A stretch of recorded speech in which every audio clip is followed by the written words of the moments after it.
વડોદરા શહેરમાં ફરી એકવાર હિટ એન્ડ રનનો બનાવ બન્યો છે। ખિસકોલી સર્કલ પાસે મોડી રાતની આ ઘટના સામે આવી છે। ખાનગી ટ્રાવેલ્સના ચાલકે બાઇક સવારને અડફેટે લીધો હોવાની ઘટના બની છે। ટ્રાવેલ્સ ચાલકે રોંગ સાઇડ યુ-ટર્ન મારતા અકસ્માત સર્જાયો તો અકસ્માતની ઘટનાના સીસીટીવી ફૂટેજ પણ સામે આવ્યા છે। અકસ્માત બાદ બાઇક સવાર રોડ પર પછડાતો નજરે પડ્યો છે।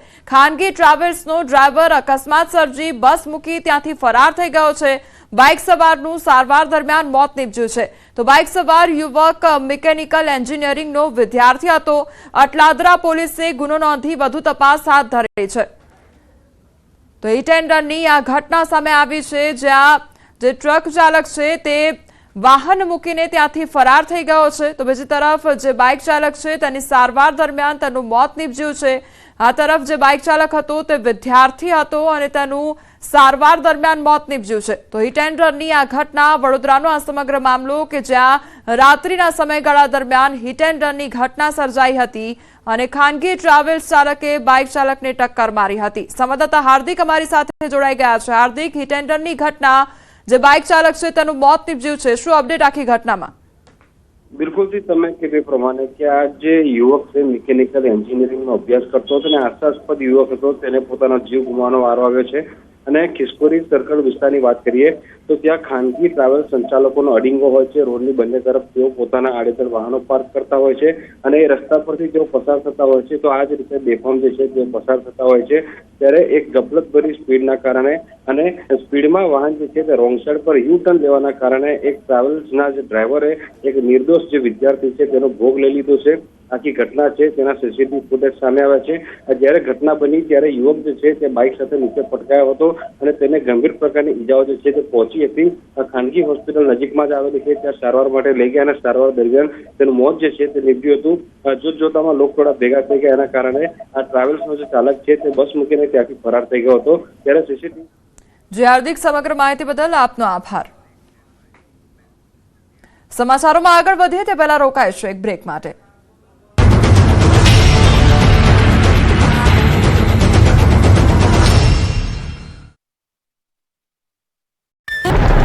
ગુજરાતના ખેડૂતો માથે ફરી એક વખત આફતના એંધાણ છે। હવામાન વિભાગે ગુજરાતમાં 6 દિવસ માવઠાની આગાહી કરી છે। ભર ઉનાળે ગુજરાતના ઘણા ભાગોમાં ધોધમાર માવઠું થઈ શકે છે। હવામાન વિભાગના મતે આજથી 8મી મે સુધી અલગ અલગ ભાગોમાં વરસાદની આગાહી છે। તેજ પવન, વીજળીના કડાકા ભડાકા સાથે ઘણા ભાગોમાં માવઠું થઈ શકે છે।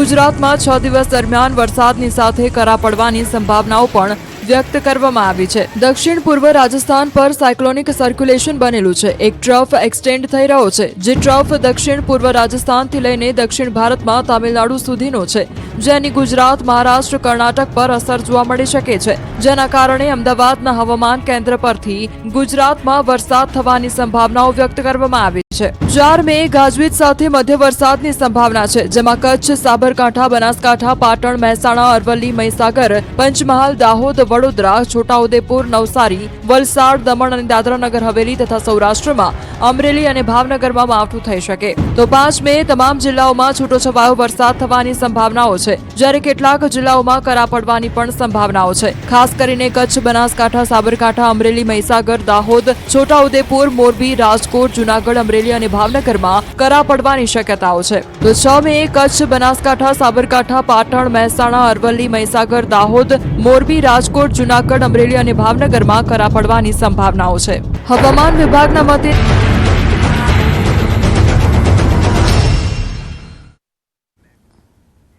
બ્રેક બાદ આપનું સ્વાગત છે અને સમાચારો પર નજર કરીએ તો દીકરીઓએ કમરમાં રિવોલ્વર રાખી બહાર ફરવું જોઈએ। સરદારધામમાં દીકરીઓને પોતાની સુરક્ષા માટે લાઠી અને તલવારની તાલીમ આપવામાં આવે છે। આ મોટું નિવેદન એક કાર્યક્રમમાં સરદારધામના પ્રમુખ ગગજી સુતરિયાએ આપ્યું છે। અમદાવાદમાં યુપીએસસી અને જીપીએસસીની પરીક્ષામાં પસંદગી પામેલા ઉમેદવારોનો સન્માન સમારોહ યોજાયો। શહેરના સરદારધામ ખાતે કાર્યક્રમનું આયોજન કરવામાં આવ્યું। આ કાર્યક્રમમાં પાટીદારના અગ્રણીઓ ઉપસ્થિત રહ્યા હતા। આ દરમિયાન દીકરીઓની સુરક્ષાને લઈ ગગજી સુતરિયાએ નિવેદન આપ્યું છે। ઇઝરાયલની જેમ એક વ્યક્તિ ભારતની અંદર એને ડિફેન્સની ટ્રેનિંગ આપવામાં આવે। એક વ્યક્તિ પોતાનું રક્ષણ અને દેશનું રક્ષણ કરવા માટે આપણી સમાજની નહીં સમગ્ર દેશની દીકરીઓ બહાર શોપિંગમાં જતી હોય તો એના કમરે રિવોલ્વર લટકતી હોય છે। સાહેબ, લશ્કરની તાલીમ આપવી જોઈએ। અહીંયા આપણી દીકરીઓને લાઠીની તાલીમ અને તલવારબાજીની તાલીમ આપવામાં આવે છે. આપ સૌની જાણકારી સ્વરક્ષણ માટે. ગગજી સુતરિયાના નિવેદનને લઈ સરદાર ધામના ઉપપ્રમુખ જસવંત પટેલે જણાવ્યું કે કોઈપણ વ્યક્તિ, કોઈ સમાજ કે દેશના વ્યક્તિઓ સેલ્ફ ડિફેન્સની તાલીમ લે તેમાં ખોટું નથી. દરેક સમાજના દીકરા દીકરીને સ્વરક્ષા કરવાનો અધિકાર છે. હું ગગજી સુતરિયાના નિવેદન સાથે સહેમત છું. સરદાર ધામના પ્રમુખ ગગજી સુતરિયાએ એક નિવેદન આપ્યું છે કે મહિલાઓ અને ખાસ કરીને દીકરીઓએ કમરમાં રિવોલ્વર રાખીને ફરવું જોઈએ, કારણ કે આ રાષ્ટ્રહિત માટે છે. કે અનેક એવા રાજ્યો છે, અનેક એવા દેશો છે, દેશોની અંદર મહિલાઓને પણ તાલીમ આપવામાં આવે છે સુરક્ષા માટે. ત્યારે ભારતમાં પણ મહિલાઓ ખાસ કરીને રિવોલ્વર સાથે ફરે તેને લઈને વાત કરશું જસવંત પટેલ, સરદાર ધામના ઉપપ્રમુખ. જસવંતભાઈ, ખાસ કરીને આજે જે કાર્યક્રમ હતો સરદાર ધામ ખાતે યુપીએસસી જીપીએસસીના વિદ્યાર્થીઓને સન્માનિત કરવાનો, રાજ્યના મુખ્યમંત્રી પણ કાર્યક્રમમાં ઉપસ્થિત હતા.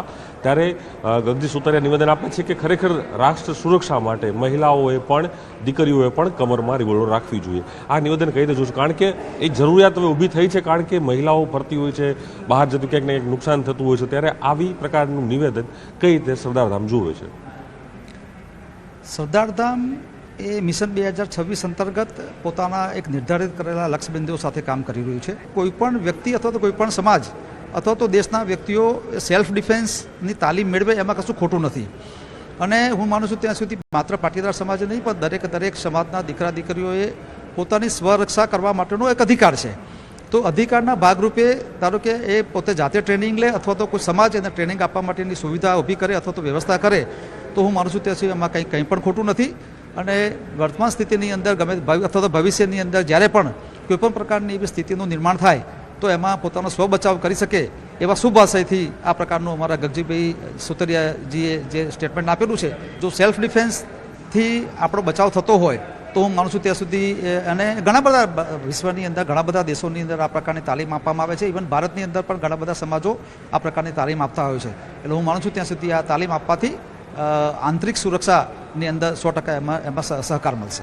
ચોક્કસ. આ હતા જસવંત પટેલ, જેઓ સરદાર ધામના ઉપપ્રમુખ છે. તેઓ પણ માની રહ્યા છે કે ગગજી સુતરિયાએ જે નિવેદન આપ્યું છે એનો મુખ્ય ઉદ્દેશ એ છે કે લોકો સુરક્ષિત રહે, તેને લઈને જ આ પ્રકારનું નિવેદન તેઓ અહીં આપી રહ્યા છે.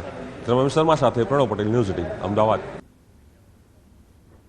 તો સેલ્ફ ડિફેન્સની તાલીમ જરૂરી છે મહિલાઓ માટે, તેને લઈને પણ વાતચીત તેમના દ્વારા કરવામાં આવી છે. યુપીએસસી તેમજ જીપીએસસીના ઉમેદવારોને જે સન્માન સમારોહ હતો એ કાર્યક્રમમાં આ નિવેદન આપવામાં આવ્યું છે. પાટીદાર અગ્રણી દ્વારા નિવેદન આપવામાં આવ્યું છે. તો પાટીદાર અગ્રણી ગગજી સુતરિયાના નિવેદનને લઈ હવે ગૃહ રાજ્યમંત્રી હર્ષ સંઘવીએ જવાબ આપતા કહ્યું છે કે તેમનું કહેવાનું ધ્યેય દીકરીઓ આવનારા અલગ અલગ વિભાગોમાં નોકરી મેળવે અને સશક્ત થાય તેવો હોય એવું હું માનું છું. ગગજી સુતરિયા મહિલા સશક્તિકરણ માત્ર તત્પર રહે છે. દીકરીઓ બી પોતાના સશક્તિકરણ માટે આ પ્રકારના ટ્રેનિંગ લે, આ પ્રકારની જે પોતાનો કોન્ફિડન્સ છે એ ડેવલપ કરે, તે માટે બોલ્યા હશે એવું માનું છું. ગગજીભાઈએ હંમેશા મહિલાઓ સશક્ત થાય, મહિલાઓ દેશ સેવામાં આગળ વધી શકે તે દિશામાં હંમેશા બોલતા હોય છે. અને હું માનું છું કે એ જ દિશામાં એમને આજે બી કહ્યું છે. ચોમાસું નજીક આવી રહ્યું છે અને હિંમતનગરના લોકો ચિંતામાં મુકાઈ રહ્યા છે. તેની પાછળનું કારણ રોડના અધૂરા કામ તેમજ ગટર લાઈનો છે. પાલિકા વિકાસના નામે રોડ તો બનાવે છે, પરંતુ રોડ બન્યા બાદ તેની સામે નજર પણ નથી કરતા, જેના કારણે કામ અધૂરા રહી જાય છે.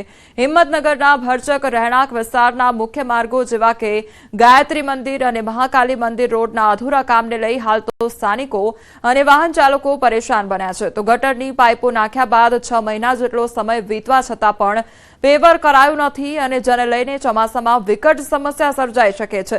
તો વિપક્ષ આ મામલે ભ્રષ્ટાચાર થયો હોવાનો આક્ષેપ કરી રહ્યું છે. ચોમાસાને ગણતરીના જ દિવસો બાકી રહ્યા છે, તો સામે રોડના કામ અધૂરા છે. ગટર લાઇન પર પેવર પણ કર્યું નથી, જેના કારણે ચોમાસા દરમિયાન 2-3 ઇંચ વરસાદ ખાબકે તો અહીં વાહનો ફસાવા સહિત ભૂવા પડવાના અને પાણી ભરાવાના બનાવો પણ બની શકે છે. જો કે હિંમતનગર પાલિકા પ્રમુખ ટૂંક સમયમાં કામગીરી પૂર્ણ થશે તેવું રટણ પણ કરી રહ્યા છે. હિંમતનગર નગરપાલિકા દ્વારા 6 મહિના પહેલા ગાયત્રી મંદિર રોડ, મહાકાળી મંદિર રોડ પર ગટરનું કામકાજ કરવામાં આવ્યું હતું. હવે ચોમાસું આવવાનો ટાઈમ નજીકમાં આવી ગયો છે. નગરપાલિકા ગટરનું કામ કર્યું તો સારું કામ કર્યું, પરંતુ ગટરના કામ કરીને પાઇપો નાખે જે કર્યું પણ એ લોકોએ યોગ્ય પુરાણ કર્યું હતું અને યોગ્ય પિચિંગ પણ કરવા હતી. જો 1-2 ઇંચ વરસાદ આવશે તો ત્યાં ખાડા પડશે. આપ જોઈ શકો તે પ્રમાણે પદ્ધતિસરનું કામ કરવાની જગ્યાએ જ્યાં વરસાદી પાણીની લાઈન નાખી હોય, જ્યાં ઉડાન નહોતું થયું, ત્યાં અત્યારે હાલ આગામી ચોમાસાના સિઝનમાં ભૂવા પડવાના તેમજ અકસ્માત બનાવ બનશે. મહાકાળી મંદિરથી જેપી મોલ સુધી 1400 mm ડાયાની પાઇપ વરસાદી પાણીની લાઈન અને જેપી મોલથી પૂર્ણિમા ડેરી સુધી 900 mm હયાત અત્યારે હાલ પાણીની લાઈન છે. ત્યાં કામગીરી કરવામાં આવેલ, પણ તે કામગીરી બાદ ત્યાં સ્કેરીફાઈંગ કરીને રોડ પણ બનાવવામાં આવશે. અત્યારે હાલ ત્યાં થોડીક તકલીફ પડી રહી છે, પણ આગામી ચોમાસા પહેલા તે તમામ કામગીરી હિંમતનગર નગરપાલિકા દ્વારા પૂર્ણ કરવામાં આવશે. બનાસકાંઠાના અનેક વિસ્તારોમાં મોડે